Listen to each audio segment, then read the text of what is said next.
Gente, boa noite.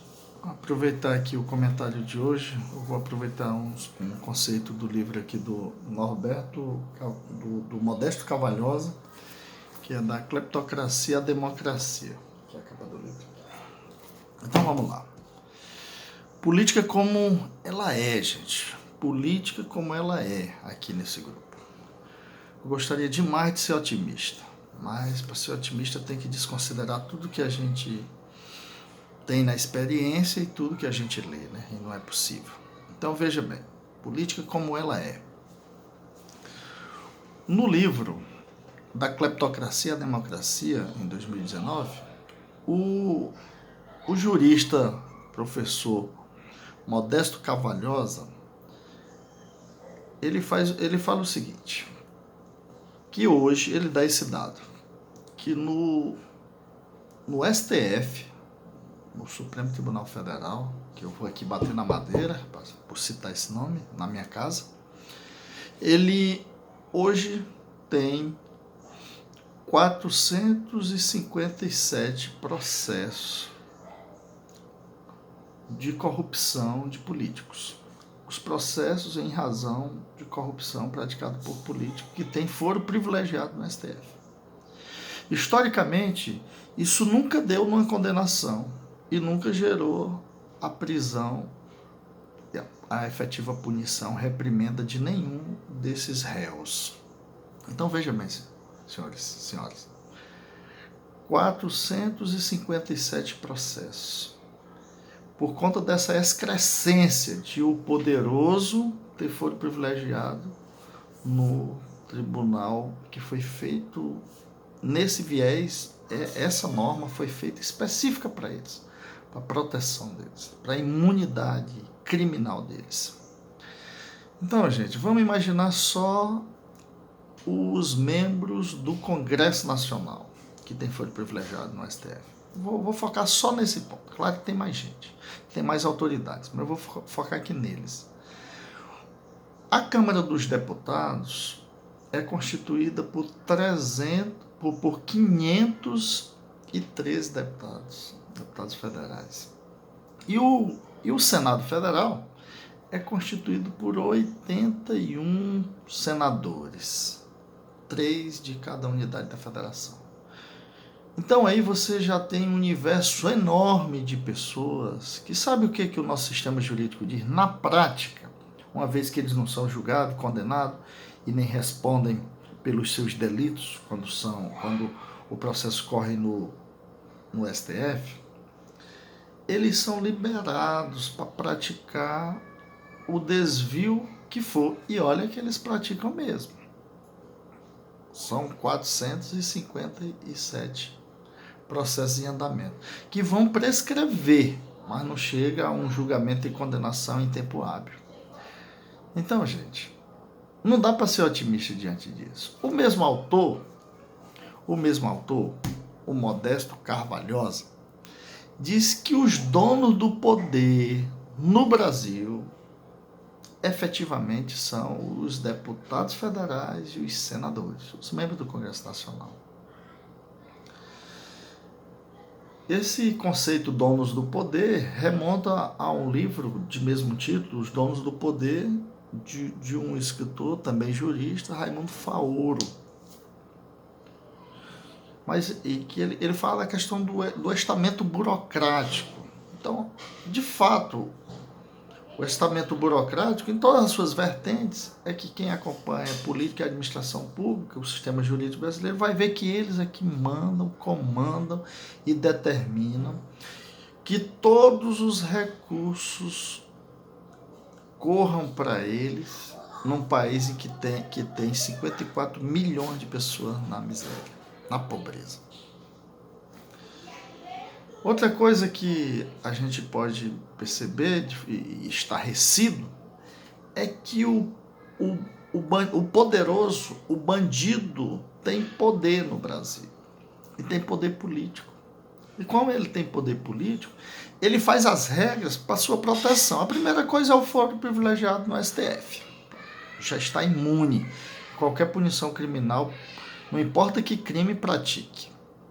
A outra, quando quando começou a acontecer com político, mas político sem mandato, porque os que têm mandato, de deputado federal, de senador, de ministro, de presidente da República, não chega a eles a justiça criminal, não chega. O foro privilegiado deles é no STF, não chega. Mas uns ficaram sem mandatos e começaram a ser presos. E quando eles foram presos, ex-governadores, ex-presidente e tal, o que aconteceu? Eles estão se organizando com poder de resistência para enfraquecer as instituições e que a coisa não chegue neles. Nem depois que os mandatos, nem depois que perderam os mandatos, que hoje já estão imunes. Então veja bem, no STF conseguiram lá naquelas interpretações que oh Deus do céu. Então não é mais a Justiça Federal, é a Justiça Eleitoral que vai julgar os crimes associados à corrupção eleitoral, e aí eles dilatam essa interpretação para conseguir a impunidade para eles. Mais recentemente, eles tolheram o poder dos auditores fiscais para que não investigasse os crimes financeiros. Eles também estão conseguindo, já uma comissão já votou, eles estão conseguindo tirar o COAF, que também estava chegando neles, do Ministério da Justiça. E ainda, bem recentemente, você vai perceber que eles têm poder e que eles não vão deixar passar nada que os prejudique. E como é que fica a situação dos ministros, do presidente da República que quer implementar reformas? No tocante às reformas lá, propostas pelo Ministério da Justiça, é meio que o Sérgio Moro dizer assim, meu coleguinha, vote essa modificação aqui no sistema penal brasileiro para eu te prender amanhã. Você acha que ele vai votar, colega? Então, me perdoem o pessimismo, mas a política se faz com poder. Enquanto o bandido tiver poder de fazer a lei, enquanto o bandido for eleito deputado federal e senador, eles fazem o próprio sistema jurídico. Então, como é que nós vamos evoluir enquanto país? Foi uma vitória conseguir o presidente da República, mas tem que continuar na luta para conseguir ter a maioria no Congresso Nacional. Aí ficam os jornalistas aí de âmbito nacional, meu Deus, chega a me dar enfado. Eles dizendo que é para o governo convencer os deputados e convencer os senadores. Gente, não é uma questão de convencimento. Não é uma questão de convencimento. E eu digo mais, eu aqui, o Manuel e o Moraes Filho, que são do jurídico, e os outros aí que são do agente de segurança, e outros políticos aqui do nosso grupo, nosso grupo é pequeno, mas só de gente instruída. Então, olha uma coisa que eu digo mais para vocês, gente. A ciência jurídica toda não é uma questão de interpretação, não é uma questão de conhecimento e nem é uma questão de convencimento. Olha, você, no dia que você entende que todos os livros de direito que você leu, que a faculdade de direito que você fez, e você na ilusão que um dia você tinha que conhecer as regras e usar a argumentação e convencer os outros, no dia que você percebe que não é uma questão de convencimento, que você não vai convencer nunca os donos do poder, o estamento burocrático, então que o poderoso ele enquadra o direito para o que ele precisa. Aí, gente, a desilusão é tremenda. Então, veja lá.